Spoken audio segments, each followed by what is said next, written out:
Now, yesterday, Treasury Secretary Janet Yellen released a letter warning that the U.S. government will likely default on its obligations as soon as June 1st, only 30 days away. Rather than listen to reason, Speaker McCarthy has caved to extremists. By passing the Default on America Act, he's handed the keys over to the House Freedom Caucus, many of whom are more than happy to let the U.S. default if they don't get every last cut and every last unrelated hard-right policy that had been added to this bill chock-a-block. Every one of them they want. As one House Freedom Caucus member said plainly, Speaker McCarthy cannot get to 218 with changes to this deal. Let me read that again so everyone hears it. This is where we're at. A Freedom House Caucus member, each of whom, as we know, has great power in the House because they didn't change their rules. As one Freedom Caucus member has said plainly, quote, Speaker McCarthy, now here's the quote, Speaker McCarthy, quote, cannot get to 218 with changes to this deal, unquote. But, as is obvious to just about anyone who looks at this, the Default on America Act has no future in the Senate. Consequently, Speaker McCarthy has created a situation where he knowingly passed an extreme bill, has been boxed by his Republican colleagues into a corner, and now has little room to maneuver, lest he provoke the ire of the House Freedom Caucus.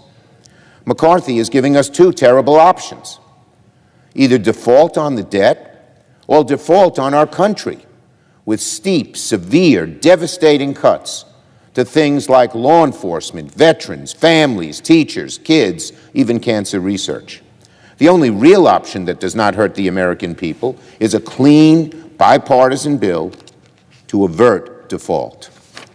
As Americans look into the Default on America Act that the House has passed, they'll discover that it reads like a plan.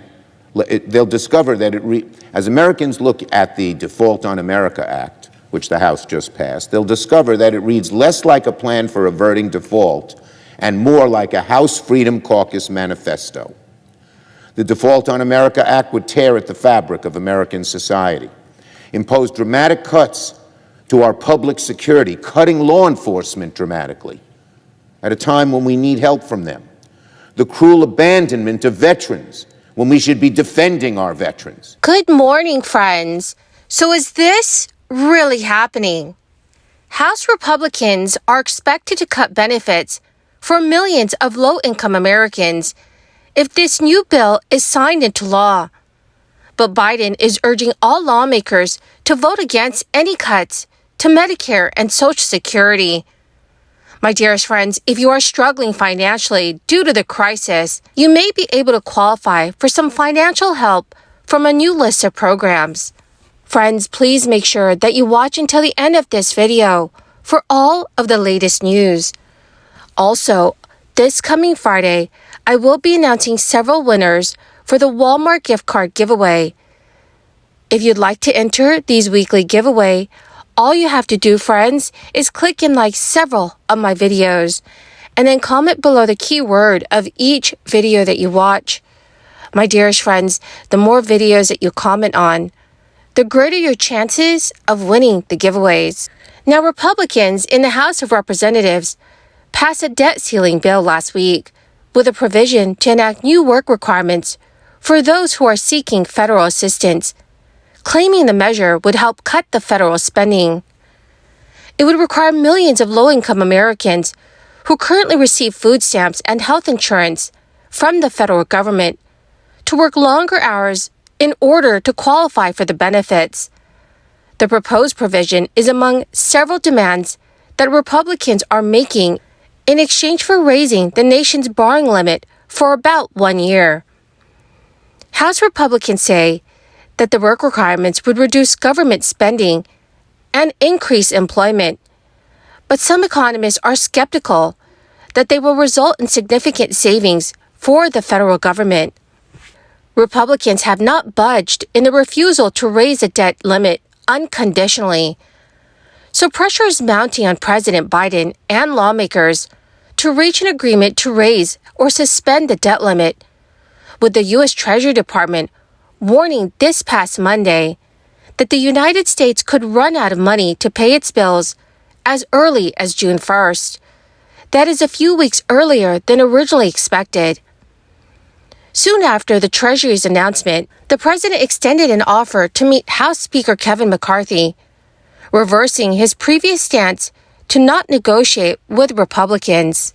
The Congressional Budget Office said last week that the stricter work requirements proposed by the House GOP would reduce federal spending by $120 billion over the next decade.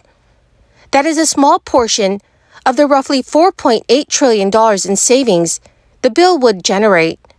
About 600,000 Americans would lose health insurance, while about 275,000 Americans would lose access to SNAP benefits. The Republican debt ceiling package would also impose stricter eligibility requirements for Medicaid coverage.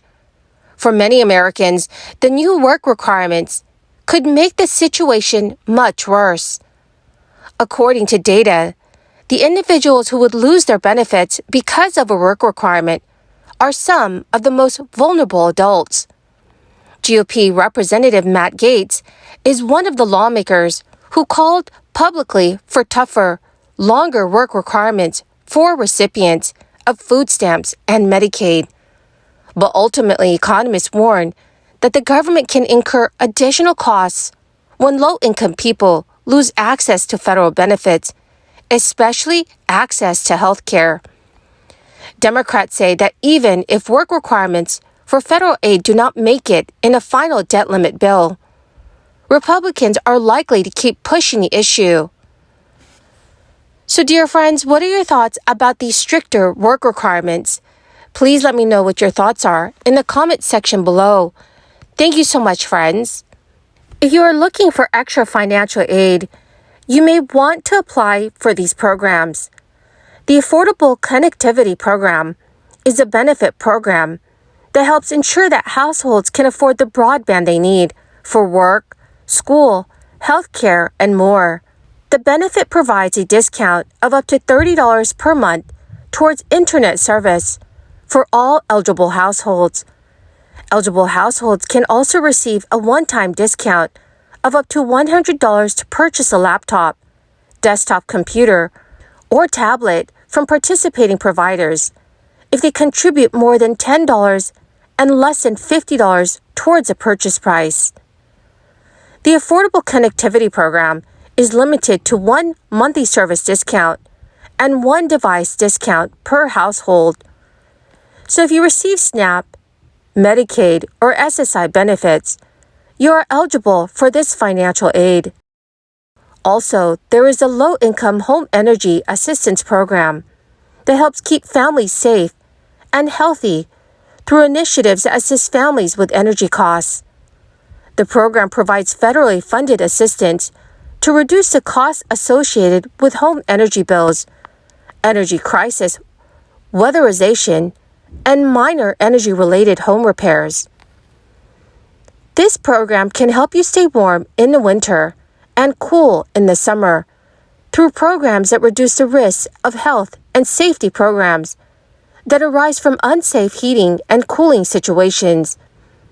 So depending on where you live, you could receive hundreds of dollars in financial assistance.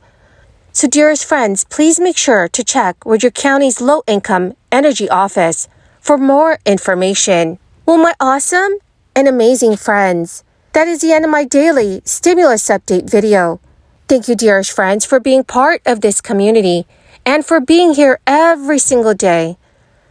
To show my appreciation, I am going to give away several Walmart gift cards this coming Friday.